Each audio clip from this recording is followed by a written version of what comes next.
में मास्टर ऋषिदेव ने वेदिका को नक्शा देने से इनकार कर दिया और बताया कि कुबेर साम्राज्य में नहीं बल्कि दो दुनियाओं की सीमा पर छुपकर अपनी शक्ति बढ़ा रहा है। वेदिका मध्य साम्राज्य में जा रही थी। उसके दिमाग में यही चल रहा था कि उसे किसकी बात पर भरोसा करना चाहिए। एक तरफ बूढ़े मास्टर ऋषिदेव की बातें थीं जो समझ से बाहर थीं, और दूसरी तरफ वो जो मोहिनी ने उसे बताया था। उसके दिमाग में अभी भी यही चल रहा था कि क्या ड्रैगन किंग जिंदा है या मर गया। लेकिन तभी उसे कुछ अजीब सा एहसास हुआ और अचानक उसकी स्टोरेज रिंग से एक अनुबंध पत्र निकल आया। वेदिका की आंखें उस अनुबंध पत्र पर टिक गईं और वो अनुबंध देखते ही देखते हवा में तेज रोशनी के साथ जलकर गायब हो गया। राजकुमारी वेदिका ने कहा, इसका मतलब ड्रैगन किंग सच में मर चुका है। वो ड्रैगन किंग का ही खून था। अगर मोहिनी ने झूठ बोला होता तो ये अनुबंध कभी खत्म नहीं होता और मोहिनी अब पूरी तरह से आजाद हो चुकी है। वो तेजी से आगे बढ़ने लगी। तभी उसे एक दहाड़ सुनाई दी। वो फिर से हैरान हो गई। उसने मन में सोचा, आखिर वो वक्त फिर से आ गया जब ये दहाड़ सुनाई देती थी। वो एक तेज रोशनी की स्पीड से आगे बढ़ रही थी। कुछ ही देर में वो मध्य साम्राज्य पहुंच गई। वेदिका बाहर से शांत दिखाई दे रही थी, लेकिन उसके अंदर एक ऐसा तूफान चल रहा था जिसकी वहां के लोगों को कल्पना तक नहीं थी। बुजुर्ग अंबर को जैसे ही पता चला कि राजकुमारी वेदिका वापस आ गई है, वो जल्दी से उनसे मिलने के लिए पहुंच गए। लेकिन तभी वेदिका ने गुस्से में पूछा, बुजुर्ग अंबर, अब तक शुद्ध ब्लड लाइन वाला इंसान क्यों नहीं मिला? बुजुर्ग अंबर राजकुमारी वेदिका को गुस्से में देखकर घबरा गया। उसने कहा, राजकुमारी, आप तो जानती हैं उन लोगों का पता ही नहीं है, लेकिन फिर भी हमें खबर मिली है कि शुद्ध ब्लड लाइन एक लड़की के पास है और ये संदेश 12वें सम्राट व्योमराज की तरफ से आया है। बहुत जल्द वो उस लड़की को हमारे सामने लेकर आएंगे। राजकुमारी वेदिका ने गुस्से में कहा, मुझे उन सभी 12 सम्राटों से मिलना है और मैं ज्यादा देर इंतजार नहीं करूंगी। बुजुर्ग अंबर ने कहा, ठीक है राजकुमारी, मैं अभी ये खबर पूरे डायमेंशन में पहुंचाता हूं। इतना कहकर बुजुर्ग अंबर वहां से निकल गया। वहीं विद्वान नगर में रूपरेखा सम्राट के सामने थी। सम्राट थोड़े गुस्से में दिखाई दे रहे थे। उन्होंने कहा, कौन था वो रहस्यमयी लड़का? रूपरेखा चुपचाप खड़ी थी और वहां पास में सेनानायक का बेटा विभुत खड़ा था, जिसने सम्राट को यह सूचना दी थी। सम्राट गुस्से में बोले, रूपरेखा, तुम कोई जवाब क्यों नहीं दे रही हो? तुम्हारी शिकायतें दिन पर दिन बढ़ती जा रही हैं। रूपरेखा ने कहा, पिताजी, वो मेरा मित्र था और अब वो यहां से जा चुका है। सम्राट ने कहा, मेरा प्रश्न ये नहीं था जिसका तुम जवाब दे रही हो। सम्राट गुस्से में खड़े हुए। तभी उनका राजभवन कांपने लगा। वहां मौजूद सभी लोग अचंभित हो गए। किसी को समझ में नहीं आया कि क्या हुआ। सम्राट तेजी से बाहर जाने लगे। उनके साथ साथ बाकी लोग भी बाहर निकल गए। कंपन बढ़ता ही जा रहा था। विद्वान नगर के बीचों बीच एक बहुत बड़ा और प्राचीन चौक था, जहां उनके पूर्वज की एक विशाल पत्थर की मूर्ति स्थापित थी। ये मूर्ति हजारों सालों से वहीं अड़िग खड़ी थी। विद्वान नगर के सम्राट की बेटी रूपरेखा थी। रूपरेखा अक्सर अपने पिता और नगर के लोगों से कहती थी कि चौक पर बनी पत्थर की मूर्ति वाले पूर्वज उसके सपने में आते हैं और उससे बातें करते हैं। कुछ लोग उसकी बात पर भरोसा करते थे और कुछ नहीं, लेकिन सम्राट को रूपरेखा की बातों पर भरोसा था और वो उसे पूर्वज की लाडली कहते थे। हजारों सालों से उस मूर्ति में किसी ने कोई भी ऊर्जा महसूस नहीं की थी, लेकिन आज का दिन विद्वान नगर के इतिहास को हमेशा के लिए बदलने वाला था। जैसे ही मोहिनी के खून की बूंद ने पूर्वज जगपति के उस शापित अनुबंध को नष्ट किया, उसका सीधा असर विद्वान नगर की उस प्राचीन मूर्ति पर हुआ। चौक पर अचानक से हवा का बहाव बहुत तेज हो गया। आसमान में एक अजीब सी नीली चमक फैल गई। सभी अचानक आए तूफान को देखने के लिए बाहर आ गए थे। वो नीली रोशनियां पूर्वज की मूर्ति के ऊपर मंडरा रही थीं और उसी की वजह से वो कंपन महसूस हो रहा था। पूरे विद्वान नगर की इमारतें हिलने लगीं। लोग अपने घरों से बाहर निकल आए। नगर सम्राट भी अपने रक्षकों के साथ दौड़ते हुए चौक पर पहुंचे।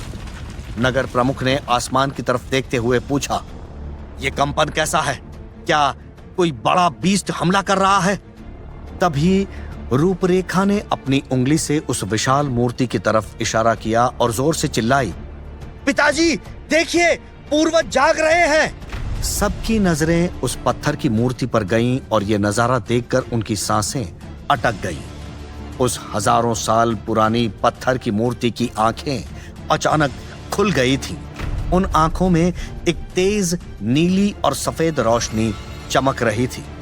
पूरे नगर में सन्नाटा छा गया। नगर प्रमुख और वहां मौजूद सभी लोग सम्मान से घुटनों के बल जमीन पर बैठ गए। तभी मूर्ति से एक आवाज आई, मैंने तुमसे कहा था ना छोटी बच्ची कि मैं हमेशा यही हूं और सब कुछ देख रहा हूं। ये पूर्वज की आध्यात्मिक आवाज थी। रूपरेखा ने खुशी से कहा, मुझे पता था, आप मेरे सपनों में आते थे, मैंने सबको बताया था, पर मेरे बाबा के अलावा कोई भी इस बात पर यकीन नहीं करता था। पूर्वज की आवाज पूरे नगर में गूंज उठी। विद्वान नगर के वासी, आज जश्न मनाने का दिन है। हजारों सालों का वो काला अनुबंध आज टूट गया है। हमारी वो धरोहर जिसे हमने हमेशा के लिए खो दिया था, अब लौट रही है। हमारे विद्वान नगर की असली राजकुमारी, जो प्राचीन विंडसोल की इकलौती वारिस है, आ रही है। यह सुनकर नगर के सम्राट हैरान रह गए। उन्होंने हाथ जोड़कर पूछा, पूर्वज, आप किस राजकुमारी की बात कर रहे हैं? क्या हमारे नगर का कोई वारिस बाहर भी है? पूर्वज की आवाज फिर से सुनाई दी, समय आने पर तुम्हें सब पता चल जाएगा, बस उसके स्वागत की तैयारी करो। इतना कहने के बाद पूर्वज की आवाज आनी बंद हो गई और मूर्ति की आंखों में जो नीली रोशनी दिखाई दे रही थी, वो भी धीरे धीरे गायब हो गई। ऐसा लग रहा था जैसे कि वो फिर से सो गए हैं। कंपन शांत हो गया। नगर प्रमुख अभी भी घुटनों के बल बैठे हुए थे। रूपरेखा अपने पिता के पास आई और पूछने लगी, पिताजी, वो राजकुमारी कौन है जो वापस आ रही है? क्या वो भी हमारी पूर्वज है? नगर प्रमुख के पास अपनी बेटी के इस सवाल का कोई जवाब नहीं था। उन्हें खुद नहीं पता था कि पूर्वज किस राजकुमारी की बात कर रहे थे। उन्होंने खुद पूर्वज की आवाज पहली बार सुनी थी। रूपरेखा ने कहा, पूर्वज मुझे सपने में आकर बोलते थे कि विद्वान नगर की राजकुमारी शक्तिशाली है, और जब मैं उनसे पूछती थी कि वो कौन है, तो वो मुझे देखकर मुस्कुराने लगते थे। सम्राट ने कहा, रूपरेखा, थोड़ा इंतजार करो। पूर्वज ने कहा है कि वो आने वाली है। उसके आने के बाद हमें पता चल जाएगा कि वो कौन है। इधर पृथ्वी पर विराज ने युक्ति को मना लिया था और आज वो युक्ति को पूरे हक के साथ अपने साथ खुराना मैंशन लेकर जा रहा था। अर्जुन ने उसे बताया था कि वो सभी मुसीबतों को संभाल लेगा। उसके बाद अर्जुन अपने रूम में कल्टीवेशन करने के लिए चला गया। अर्जुन अपने रूम में कल्टीवेशन की मुद्रा में बैठा हुआ था। शिवन्या को सच बताने के बाद उसने अपना पूरा फोकस अपनी ऊर्जा को वापस पाने पर लगा दिया था। उसे पता था कि अगर फिर से ड्रैगन किंग बनना है तो उसे जल्द से जल्द शक्तिशाली बनना होगा, और सबसे ज्यादा जरूरी था शिवन्या को ड्रैगन सोल डायमेंशन में लेकर जाना। लगातार 3 दिन बीत चुके थे। इन 3 दिनों में अर्जुन अपनी जगह से 1 इंच भी नहीं हिला था। उसने अपनी स्टोरेज रिंग से कुछ बेहद दुर्लभ बीस्ट अर्क निकाले थे जो वो ड्रैगन सोल डायमेंशन से अपने साथ लाया था। एक एक करके उसने उन बीस्ट अर्क को अपने हाथों में ले लिया और उनकी शुद्ध ऊर्जा को अपने शरीर में अवशोषित करना शुरू किया। बीस्ट अर्क की ऊर्जा किसी आम आध्यात्मिक ऊर्जा से बहुत अलग और भारी होती थी।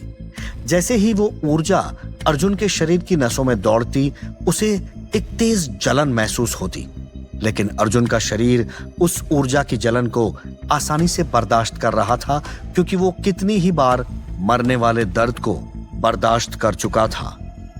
हरिदत्त की आत्मा उसके दिमाग में लगातार उसका मार्गदर्शन कर रही थी। उसने कहा, इस ऊर्जा को सीधे अपनी सोल एनर्जी में मत जाने दो अर्जुन, पहले उसे अपनी टूटी हुई नसों को ठीक करने में लगाओ। जब तुम्हारी नसें इस ऊर्जा के बहाव को सहने के लायक हो जाएंगी, तब तुम्हारा कल्टीवेशन बेस अपने आप स्थिर हो जाएगा। अर्जुन ने हरिदत्त के निर्देशों का पालन किया। 3 दिनों के लगातार कल्टीवेशन के बाद बीस्ट अर्क की ऊर्जा ने अर्जुन के शरीर के अंदर के डैमेज को काफी हद तक भर दिया था। उसकी सूखी पड़ी नसों में एक बार फिर से ऊर्जा का बहाव तेजी से दौड़ने लगा था। तीसरे दिन की शाम को अर्जुन ने अपनी आंखें खोली। उसकी आंखों में एक सफेद चमक थी। उसने एक लंबी सांस छोड़ी जो हवा में एक सफेद धुएं की तरह बाहर निकली। अर्जुन ने अपने हाथों को मुट्ठी में बंद किया और अपने शरीर की ताकत का अंदाजा लगाया। उसे अब पहले से बहुत बेहतर महसूस हो रहा था। हालांकि वो अभी भी अपने चरम स्तर से बहुत नीचे था, लेकिन पृथ्वी पर मौजूद किसी भी खतरे या रायचंद जैसे गद्दारों से निपटने के लिए उसकी ये ऊर्जा काफी से भी ज्यादा थी। अर्जुन ने मन में कहा, अब वक्त आ गया है। वो कल्टीवेशन रूम से बाहर निकला और ताजा शावर लेने के बाद अपने आगे के मिशन के लिए तैयार हो गया। वो सबसे पहले शिवन्या से मिला और उसे गुड मॉर्निंग किस दिया और फिर घर से निकल गया। अभी वो गाड़ी के पास ही पहुंचा था कि उसका फोन बजने लगा। अर्जुन ने पॉकेट से फोन निकाला तो एक जाने पहचाने नंबर को देखकर उसके चेहरे के एक्सप्रेशन बदल गए। ये रंगनाथन रेड्डी का फोन था। इस नंबर को देखकर उसे अपनी वे बेवकूफियां याद आ गईं जो उसने शिवन्या के साथ की थी। वो रेड्डी फैमिली के किसी भी मेंबर का चेहरा तक नहीं देखना चाहता था, इसलिए उसने कॉल रिसीव नहीं किया और गाड़ी में बैठकर वहां से निकल गया। लेकिन तुरंत ही उसका फोन दोबारा बजने लगा। अर्जुन ने कुछ बार उस फोन को इग्नोर किया, लेकिन जब वो बार बार बजता रहा तो अर्जुन ने कॉल रिसीव कर ही लिया। उसने रूखेपन के साथ कहा, कहिए मिस्टर रेड्डी, मुझे कैसे याद किया? रंगनाथन रेड्डी ने कहा, अर्जुन, मुझे तुमसे मिलना है। अर्जुन ने कहा, मेरे पास बिल्कुल भी वक्त नहीं है, अब मैं फोन रख रहा हूं। लेकिन तभी रंगनाथन रेड्डी ने कहा, एक बार मेरी बात सुन लो। मुझे पता है तुम किस बात से नाराज हो। मैं बेवकूफ था जो अपने बेटे को समझा नहीं पाया। अर्जुन ने कहा, मैंने उम्मीद नहीं की थी कि आपका बेटा मेरे साथ इस तरह का खेल खेलेगा। मैं चाहता तो उसकी जान ले सकता था, लेकिन मैंने उस मैटर को वहीं खत्म कर दिया। अब भलाई इसी में है कि हम दोनों कभी एक दूसरे से ना मिले। इतना कहकर उसने कॉल डिस्कनेक्ट कर दिया। राजकुमारी वेदिका ने क्यों अपने अधीन सम्राटों को बुलवाया था? क्या अर्जुन तनिषा को मिशन पर लेकर जाएगा? अर्जुन